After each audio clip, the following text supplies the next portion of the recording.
Praise the Lord. सभी को जय मसीह की। दोस्तों, आप नए हो पुराने हो, सभी का स्वागत करते हैं आज का वीडियो पर। और आज का टॉपिक यह होने वाला है दोस्तों, जैसे कि कुछ दिन बाद छठ पूजा आने वाला है, तो कई लोग ऐसे मसीह हैं जो नए नए मसीह में आते हैं और उन्हें पता नहीं होता है कि अब हमें क्या करना चाहिए, क्योंकि उसको कोई बताने वाला नहीं होता। बहुत लोग तो विश्वास करने से पहले ही जान जाते हैं, लेकिन बहुत भाई बहन ऐसे हैं जो विश्वास करने के बाद भी उन्हें सही पता नहीं होता है, बाइबल का वचन का पता नहीं होता है कि अब हमें आगे क्या करना चाहिए। तो आज हम परमेश्वर के वचन से जानेंगे कि परमेश्वर हमें इन वचनों से क्या सिखाता है। तो आज का हम लोग वचन निकालेंगे दोस्तों, व्यवस्था विवरण 11 का 26 से लेकर 28 तक पढ़ेंगे। तो चलिए 26 को निकालते हैं। सुनो, मैं आज के दिन तुम्हारे आगे आशीष और श्राप दोनों रख देता हूँ। 26 में बोलता है, सुनो, आज का दिन आशीष और श्राप दोनों तुम्हारे आगे रख देता हूँ। परमेश्वर का वचन बोलता है हमारे सामने दो चीज़ है, एक श्राप है और एक आशीष है। अब आगे हम लोग पढ़ेंगे। अर्थात यदि तुम अपने परमेश्वर यहोवा की इन आज्ञाओं को जो मैं आज तुम्हें सुनाता हूँ मानो, तो तुम पर आशीष होगी। प्रभु का वचन बोलता है जो वचन मैं तुम्हारे आगे रखता हूँ, अगर उन वचनों का तुम आज्ञा को मानोगे, सुनोगे, उस वचन के अनुसार चलोगे, तो तुम आशीष पाओगे। आगे हम लोग 28 में पढ़ेंगे। यदि तुम अपने परमेश्वर यहोवा की आज्ञाओं को नहीं मानोगे और जिस मार्ग की आज्ञा मैं आज सुनाता हूँ उसे तजकर दूसरे देवताओं के पीछे हो लेंगे जिन्हें तुम नहीं जानते हो, तो तुम पर श्राप पड़ेगा। यहाँ पे परमेश्वर बोलता है अगर तुम मेरी आज्ञाओं को नहीं मानोगे, मेरे वचनों को नहीं मानोगे और उन देवी देवताओं के पीछे चल जाओगे जिन्हें तुम ठीक से जानते भी नहीं हो कि उसका अच्छा क्या है, बुरा क्या है, तो परमेश्वर का वचन दोनों रीति से यहाँ पे आपके सामने रखता है और बोलता है कि चुनो, तुम किससे चुनते हो। एक है बुराई, एक है अच्छाई, और दोनों का फायदा और दोनों का नुकसान भी आपके सामने है। तो अब ये कौन सा वचन है जो परमेश्वर ने कहा कि मेरी आज्ञाओं को मानो। तो हम लोग निकालेंगे निर्गमन 20 को। हम लोग निकालेंगे निर्गमन का 20, जहाँ पे लिखा हुआ है 10 आज्ञाएं।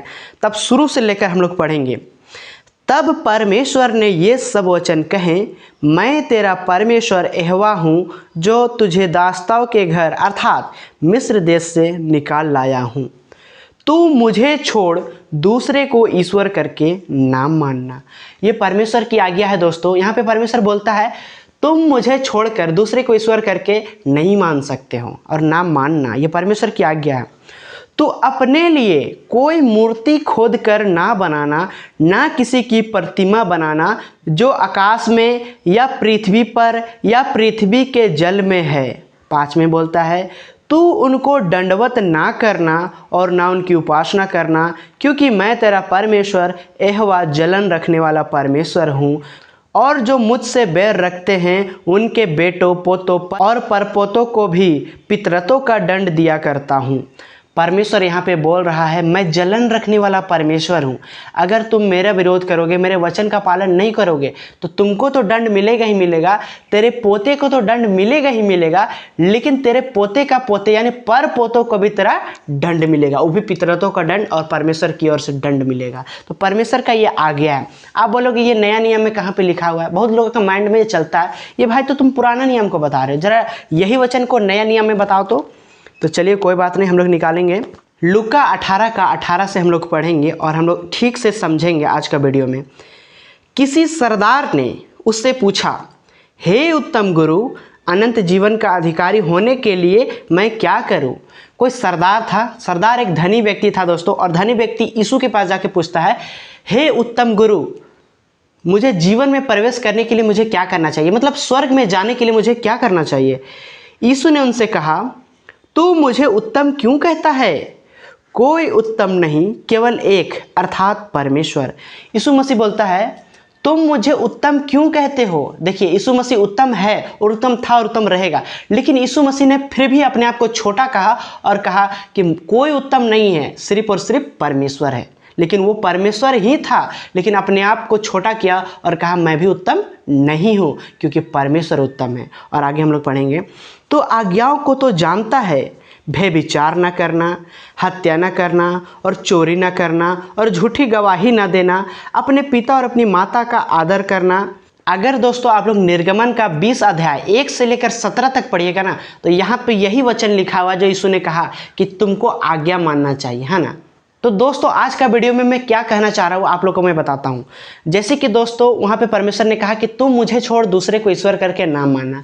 अगर कोई छठ पूजा करता है मसीह में आने के बाद, तो वो क्या करता है, दूसरे देवी देवताओं की पूजा करता है, किसी अदर देवी देवताओं की उपासना करने लगता है। तो परमेश्वर नहीं चाहता है कि तुम मुझे छोड़ दूसरे को ईश्वर करके मानना। तो परमेश्वर कहता है कि मैं तुम्हें दंड दूंगा अगर तुम मुझे छोड़कर दूसरे को परमेश्वर करके मानोगे। इसीलिए दोस्तों हम दूसरे की उपासना और दूसरे की स्तुति नहीं कर सकते हैं सिवाय हमारे परमेश्वर की, क्योंकि सत्य मार्ग और जीवन प्रभु यीशु मसीह है। वो सत्य मार्ग और जीवन वो है प्रभु यीशु मसीह, और उसके द्वारा ही हम परमेश्वर के राज्य में जा सकते हैं। उसके अलावा कोई ऐसा रास्ता नहीं है जो हम पिता तक पहुंच सकते हैं, यानी ऊपर वाले तक पहुंच सकते हैं। तो उम्मीद करता हूं दोस्तों आज का वीडियो आप लोग को बहुत अच्छे से समझ में आ गया होगा। अगर वीडियो समझ में आया तो वीडियो को लाइक, चैनल को सब्सक्राइब और ज़्यादा से ज़्यादा अपने भाई और बहनों के पास शेयर जरूर कीजिएगा। चलिए दोस्तों इसी तरह का टॉपिक के साथ और एक नए वीडियो में मुलाकात करते हैं। तब तक के लिए जय मसीह की।